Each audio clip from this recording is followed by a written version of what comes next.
El nombre Miguel aparece por primera vez en textos hebreos antiguos, en el libro de Daniel, capítulo 10, versículo 13, escrito durante el período del Segundo Templo alrededor del siglo segundo antes de Cristo, se le identifica como uno de los principales príncipes celestiales. El capítulo 12, versículo 1 del mismo libro, lo llama el gran príncipe que está de parte de los hijos del pueblo. La traducción del nombre en hebreo es Micael, que significa literalmente ¿quién como Dios?, formulado como pregunta retórica afirmando que nadie es como Dios. Este nombre no es decorativo, es una declaración teológica de función. Los rollos del Mar Muerto, descubiertos en Qumrán entre 1947 y 1956, datados entre el siglo III antes de Cristo y el siglo I de nuestra era, contienen referencias explícitas a Miguel. El rollo de la guerra, también conocido como el manuscrito de la guerra de los hijos de la luz contra los hijos de las tinieblas, menciona a Miguel como líder de las fuerzas angélicas en conflicto escatológico. El texto especifica que en el día final, Miguel se levantará con gran poder. Estos no son documentos medievales, son manuscritos del período del Segundo Templo, preservados por comunidades judías antes del nacimiento del cristianismo. El libro de Enoc, aunque excluido del canon bíblico occidental, fue preservado completo en etíope y parcialmente en arameo en Qumrán. En el capítulo 20, enumera los 4 arcángeles principales: Miguel, Rafael, Gabriel y Uriel. Cada uno tiene funciones específicas. A Miguel se le asigna vigilancia sobre el pueblo de Israel y dominio sobre el caos. El capítulo 40 describe a Miguel como misericordioso y paciente, pero el capítulo 54 lo presenta encadenando a los ángeles caídos que descendieron al monte Hermón. El texto proporciona descripción funcional, no abstracta. La tradición judía rabínica desarrolló ampliamente la figura de Miguel. El Talmud, compilado entre el año 200 y 500, identifica a Miguel como el sumo sacerdote celestial que ofrece las almas de los justos en el altar celestial. El Midrash Rabbah, colección de interpretaciones rabínicas compiladas entre el siglo IV y el X, presenta a Miguel como abogado defensor de Israel frente al tribunal divino, opuesto a Samael, que actúa como acusador. El Zohar, texto central de la Cábala compilado en el siglo XIII pero basado en tradiciones anteriores, sitúa a Miguel en la Sefirá de Gesed, asociada con misericordia y bondad, pero también con poder protector. El Nuevo Testamento menciona a Miguel explícitamente en 2 libros. La Epístola de Judas, versículo 9, escrita en el siglo I, describe a Miguel disputando con el diablo por el cuerpo de Moisés. El texto especifica que Miguel no se atrevió a proferir juicio de maldición contra el diablo, sino que dijo: «El Señor te reprenda». Esta es una indicación de jerarquía y protocolo, no debilidad. El Apocalipsis, capítulo 12, versículos 7 al 9, presenta la descripción más dramática. Hubo guerra en el cielo. Miguel y sus ángeles lucharon contra el dragón. El dragón y sus ángeles lucharon, pero no prevalecieron. El gran dragón, la serpiente antigua llamada Diablo y Satanás, fue arrojado a la tierra, y sus ángeles con él. Este pasaje, escrito por Juan de Patmos alrededor del año 90 al 100, establece a Miguel como comandante supremo de fuerzas celestiales en guerra cósmica. Los padres de la Iglesia primitiva escribieron extensamente sobre Miguel. Tertuliano, en el año 200, lo identifica como el ángel que guió a Israel en el desierto. Orígenes de Alejandría, en el año 240, en su obra De Principiis, discute a Miguel como arcángel principal. Basilio de Cesarea, en el siglo IV, escribió homilías sobre arcángeles, donde describe a Miguel como príncipe de todos los ángeles. Juan Crisóstomo, patriarca de Constantinopla en el año 400, predicó sermones documentados sobre Miguel como protector de la Iglesia. Las apariciones de Miguel están documentadas desde el siglo IV. En el Monte Gargano en Italia, según crónicas del siglo VI, basadas en tradiciones orales del siglo IV y V, el arcángel se manifestó al obispo de Siponto después de eventos inexplicables en una cueva. El santuario construido allí se convirtió en centro de peregrinación documentado desde el siglo VI. En el año 590, durante una plaga en Roma, el Papa Gregorio Magno organizó procesiones de rogativas. Crónicas contemporáneas reportan que sobre el mausoleo de Adriano apareció la figura de Miguel envainando una espada, señal interpretada como fin de la peste. El mausoleo fue renombrado Castel Sant'Angelo y permanece así hasta hoy. En el Monte Saint-Michel en Francia, las crónicas del siglo VIII registran que el obispo Aubert de Avranches reportó apariciones de Miguel, ordenándole construir un santuario en el año 708. El lugar se convirtió en centro monástico y fortificación documentada extensamente en archivos medievales. La abadía del Mont Saint-Michel, construida entre el siglo VIII y el XVI, conserva manuscritos y documentación de milagros atribuidos al arcángel. Bizancio desarrolló culto intenso a Miguel. El emperador Constantino el Grande, según el historiador Eusebio de Cesarea escribiendo en el siglo IV, construyó el Micaelion, un gran santuario dedicado al arcángel cerca de Constantinopla en el siglo IV.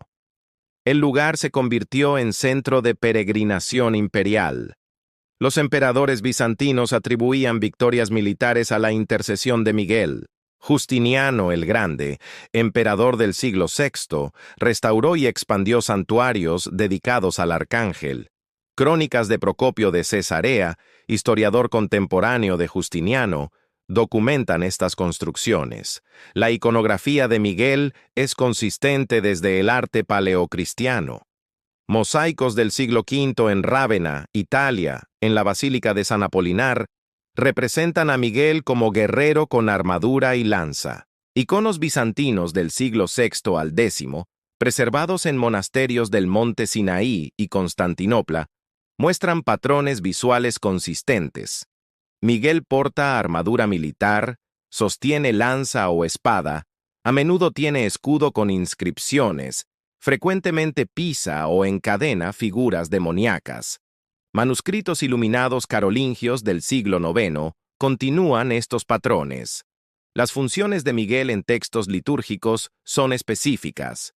El Sacramentario Gelasiano, libro litúrgico del siglo VII, contiene oraciones a Miguel como conductor de almas. El Sacramentario Gregoriano del siglo VIII incluye misas en honor del arcángel.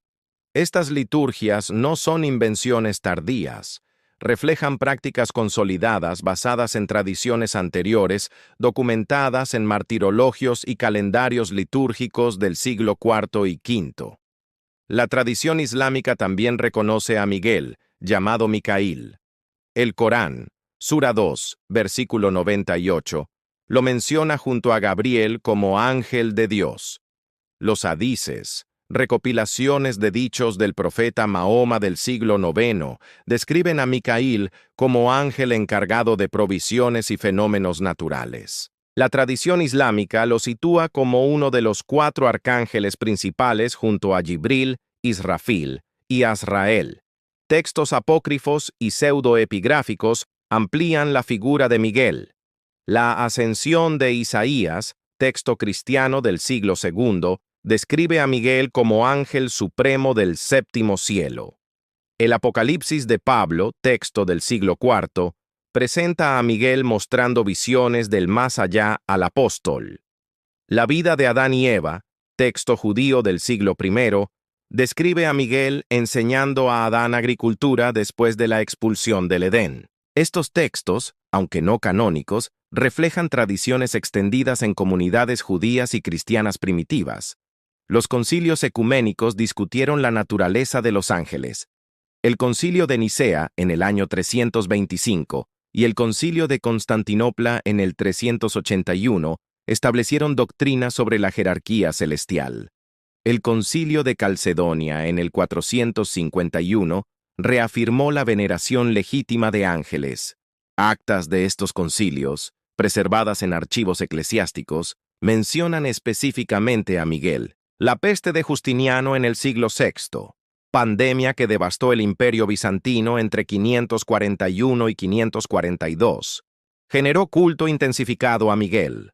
Crónicas de Procopio describen procesiones y oraciones al arcángel. Inscripciones en iglesias construidas después de la peste invocan su protección. Este patrón se repitió durante la peste negra del siglo XIV, cuando ciudades europeas consagraron altares a Miguel como protector contra enfermedades. La estructura angelical está documentada desde textos hebreos antiguos hasta sistematizaciones medievales.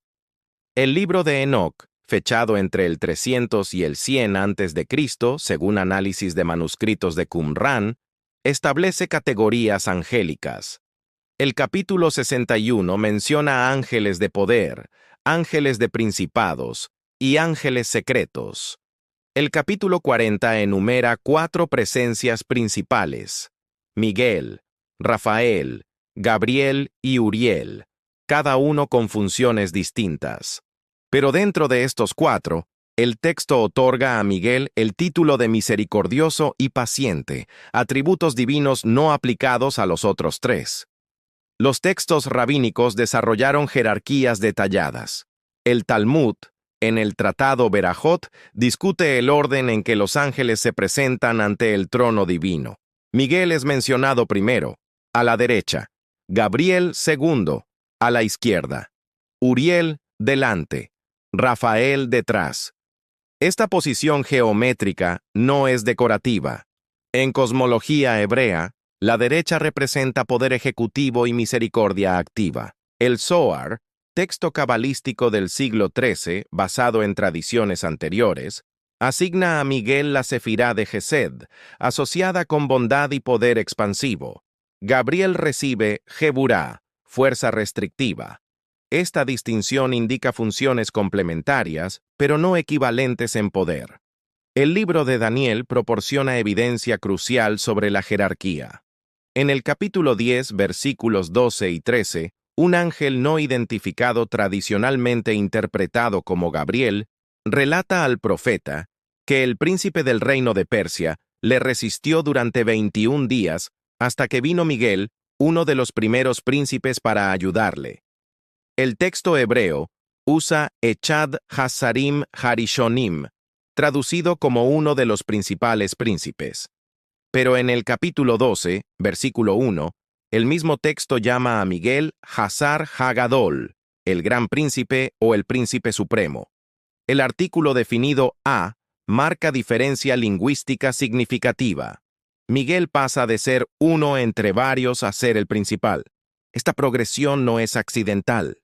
Comentaristas judíos medievales como Rashi, erudito del siglo XI, notaron la distinción. En su comentario sobre Daniel, Rashi explica que mientras Gabriel necesitó ayuda de Miguel contra el príncipe de Persia, Miguel no necesita ayuda de otros ángeles. Ibn Ezra, comentarista del siglo XII, argumenta que Miguel tiene autoridad sobre Gabriel en asuntos de guerra espiritual, aunque Gabriel tenga preeminencia en revelación profética. El pseudo Dionisio Areopagita, autor cristiano del siglo V, estableció jerarquía de 9 órdenes angélicos en su obra Jerarquía Celestial. Primera tríada: serafines, querubines, tronos. Segunda tríada: dominaciones, virtudes, potestades. Tercera tríada: principados, arcángeles, ángeles. Según este esquema, arcángeles están en 8º orden, penúltimo nivel. Esto generó problema teológico. Si Miguel es arcángel, ¿cómo puede comandar órdenes superiores en batalla contra Satanás, quien tradicionalmente era serafín antes de caer? Santo Tomás de Aquino resolvió este problema en el siglo XIII en su Summa Theologica. En la primera parte, cuestión 113, Aquino distingue entre nombre de oficio y orden de naturaleza. Miguel tiene título de arcángel por función de anuncio y liderazgo militar, pero su naturaleza podría ser de orden superior, posiblemente serafín. Aquino argumenta que el oficio de arcángel no limita el poder intrínseco del ser. Usa analogía de reyes terrenales que ocasionalmente asumen roles menores sin dejar de ser reyes. La tradición ortodoxa oriental desarrolló comprensión similar. Juan Damasceno, teólogo del siglo VIII, en su obra Exposición de la Fe Ortodoxa, argumenta que Miguel pertenece a Orden Supremo de Ángeles, pero su función como comandante militar lo hace arcángel en título. Los himnos bizantinos, particularmente el Acatistos a San Miguel compuesto en el siglo IX, llaman a Miguel archistrategos, término griego que significa comandante supremo, usado exclusivamente para él. Las funciones específicas de Miguel documentadas en textos revelan capacidades únicas. El libro de Enoc, capítulo 20, asigna funciones. Miguel está sobre la mejor parte de la humanidad y sobre el caos. Gabriel está sobre el paraíso, las serpientes y los querubines. Rafael está sobre los espíritus de los hombres. Uriel está sobre el mundo y el tártaro. La asignación a Miguel del caos es significativa. En cosmología antigua, caos representa fuerzas primordiales desordenadas que amenazan creación. Dominio sobre caos implica poder de mantener orden cósmico.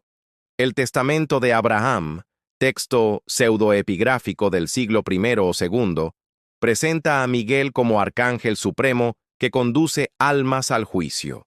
El texto describe a Miguel llevando alma de Abraham al cielo, función que otros ángeles no realizan. El Apocalipsis de Pablo, texto del siglo IV, muestra a Miguel como único ángel que puede interceder ante Dios por almas en tormento. Estos textos, aunque no canónicos, reflejan creencias extendidas en comunidades judías y cristianas primitivas sobre preeminencia de Miguel. La tradición islámica proporciona perspectiva comparativa. El Corán menciona a Micaíl en Sura 2, versículo 98, junto a Jibril. Los hadices, compilados en el siglo IX, describen jerarquía entre ángeles. Jibril, equivalente a Gabriel, es considerado jefe de ángeles mensajeros con acceso directo al conocimiento divino. Micaíl, equivalente a Miguel, es jefe de ángeles guerreros con control sobre elementos naturales. Pero tradición islámica generalmente no coloca uno sobre otro, sino en funciones paralelas. Sin embargo, textos sufíes posteriores, como escritos de Al-Ghazali en el siglo XI, sugieren que Micaíl tiene poder sobre muerte y vida, función suprema. Comparación entre Miguel y Gabriel aparece repetidamente en fuentes. El Talmud, Tratado Sanedrín, relata que cuando Dios decidió salvar a Abraham del horno de Nimrod, Gabriel ofreció descender a salvarlo. Pero Dios dijo que Gabriel, como príncipe del fuego, salvar a Abraham no sería milagro. Miguel ofreció descender, pero Dios reservó esa salvación para sí mismo. El relato establece que Miguel tiene mayor poder que Gabriel, pero Dios interviene personalmente en momentos supremos. Esta narrativa posiciona a Miguel más cercano al poder divino que otros arcángeles. El Midrash Rabbah, compilación del siglo IV al X, contiene parábolas sobre jerarquía angélica. Cuando Israel cruzó el Mar Rojo, los ángeles querían cantar alabanza. Miguel comenzó a cantar primero y los otros ángeles lo siguieron. El texto explica que Miguel tiene preeminencia en cantos celestiales porque está más cercano al trono. Proximidad al trono en literatura de Merkabá, tradición mística judía del primer milenio, indica mayor poder y conocimiento. Padres de la Iglesia discutieron extensamente diferencias entre ángeles. Orígenes de Alejandría, en el siglo III, en su obra De Principiis, argumenta que ángeles fueron creados con capacidades diferentes según propósitos divinos. No todos recibieron mismo grado de poder o conocimiento. Orígenes específicamente menciona que Miguel recibió mayor poder militar porque su función requiere enfrentar fuerzas más poderosas. Esta asignación de poder por función se convirtió en doctrina estándar.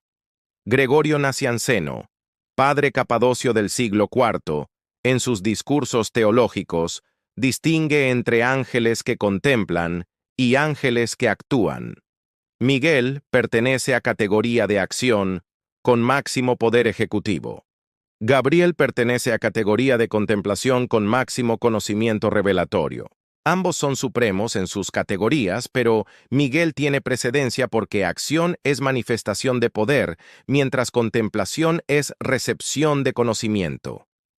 Basilio de Cesarea, contemporáneo de Gregorio, escribió homilías sobre creación donde discute orden angélico.